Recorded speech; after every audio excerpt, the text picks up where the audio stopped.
Para o alvo que é o Senhor Cristo, o nosso alvo, o autor e o consumador da nossa fé.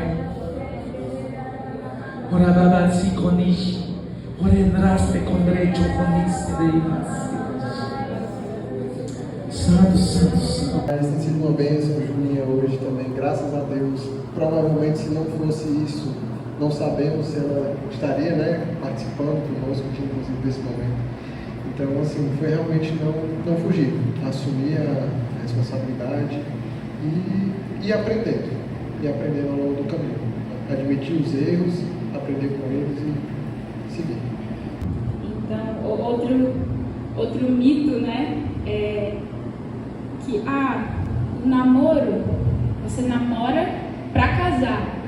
E eu sempre achei, calma, não me entendam mal, eu sempre achei estranho, porque assim, eu já tive outros romances, antes de casar com eles, e eu fiquei, Deus, então eu tava perdida, porque assim, eu namorava pra casar, mas e uma vez eu ouvi alguém falando e é isso, você namora pra você saber se vocês dois têm realmente princípios alinhados e uma visão de futuro alinhadas para se estabelecerem no casamento.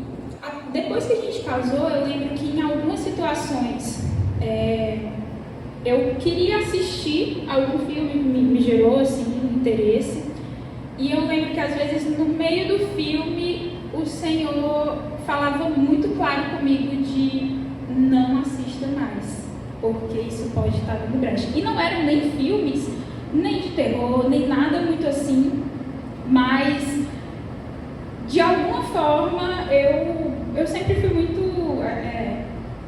pronta quando o Senhor fala isso, então eu não, tudo bem, e aí já repreendi logo, sei lá, o que esse filme foi consagrado, enfim, está repreendido.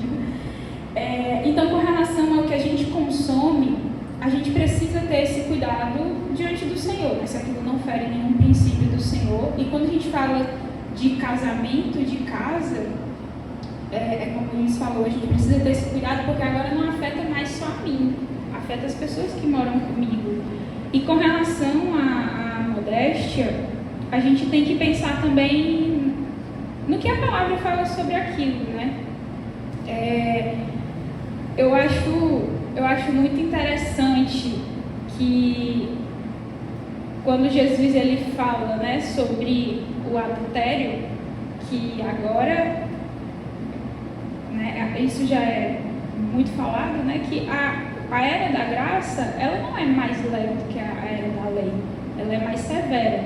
E aí quando Cristo fala sobre adultério, que quando você olha e em pensamento você desejou, você já pecou.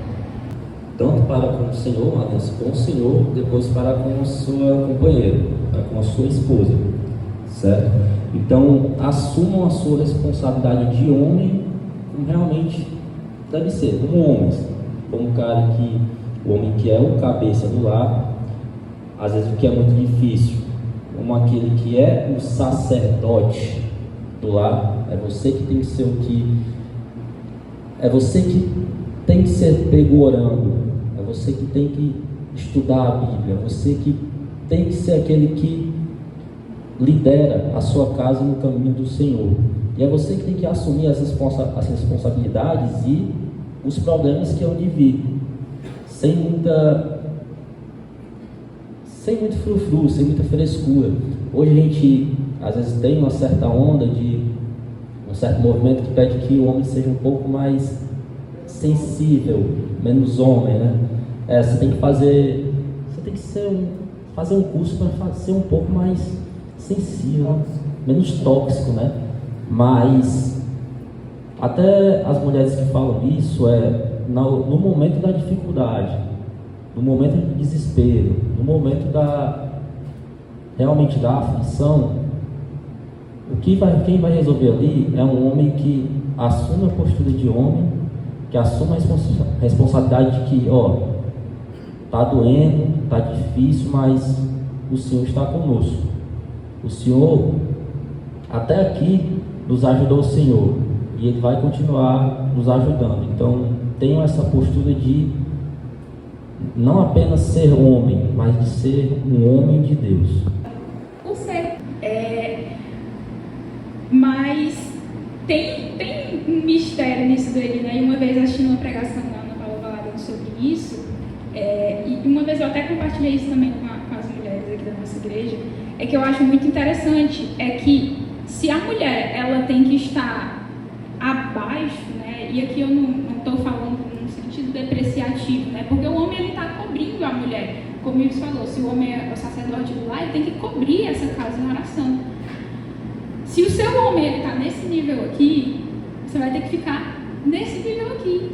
Então, você, enquanto mulher, o seu dever é que você instigue esse homem a voar cada vez mais alto, para que você tenha esse espaço aqui também. Mas como você vai fazer isso? E às vezes a mulher, ela vai, mas você não faz nada direito. Mas você é desse jeito. E não é assim. Como eu falei, a gente tem que ir se alinhando aos poucos. E a mulher sabe a dificuldade, exatamente. E então a gente precisa entender como que eu vou realmente fazer isso. Pós-casamento, quando a gente lê na Bíblia aquela passagem que fala que o amor tudo suporta, tudo espera, tudo crê, se concretiza muito no casamento, porque diariamente você vai ter que enfrentar e conviver com questões que você vai ter que compartilhar com o seu parceiro e resolver junto com ele.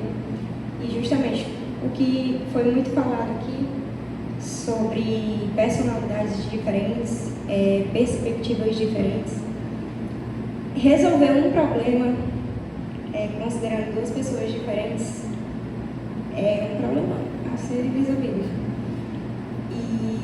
E principalmente considerando o nosso relacionamento e tudo que a gente tem vivido, essa última semana principalmente, talvez os últimos meses,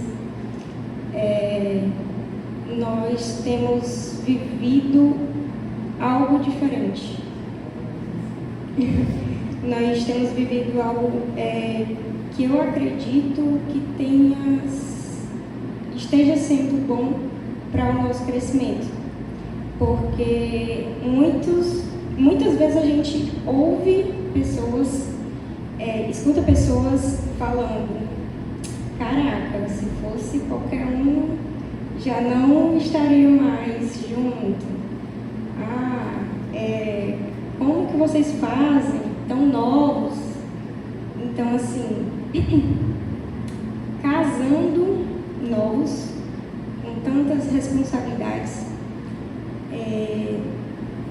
não teria passagem melhor para descrever do que essa.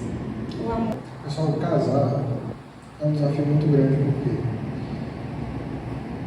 você tem que se planejar, você tem que se organizar, você tem que honrar os seus compromissos, mas ao mesmo tempo você não pode demorar demais, porque não é bom demorar demais. Só entendam, não é bom demorar demais. Leve o tempo que for necessário, mas somente o tempo necessário. E outra coisa, embora eu não tenha filhos de sangue, né?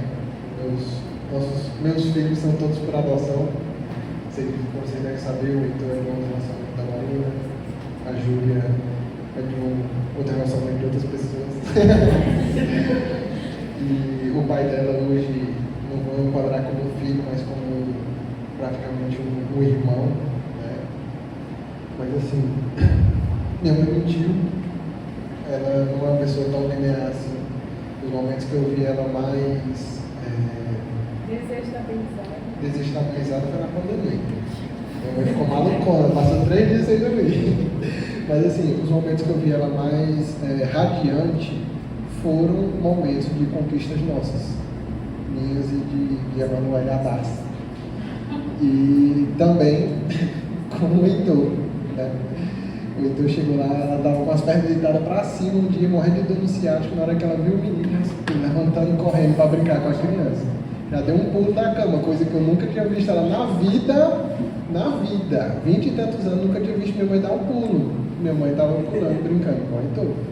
Então, assim, é muito gratificante para vocês, é muito gratificante para os seus pais verem o sucesso de vocês, verem vocês se tornarem pessoas responsáveis, pessoas idôneas, pessoas de caráter, né? Mas o ponto principal é, casados ou não, namorando, solteiros ou largados, se devotem ao Senhor. Se devotem ao Senhor. Porque é aquela questão, você que até o Iris falou, você só vai entrar realmente completo, feliz, satisfeito se você estiver com o Senhor. Nenhuma pessoa vai ser capaz de te deixar mais feliz. As pessoas conseguem te deixar menos feliz. Muitas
saída aqui, final da nossa conferência.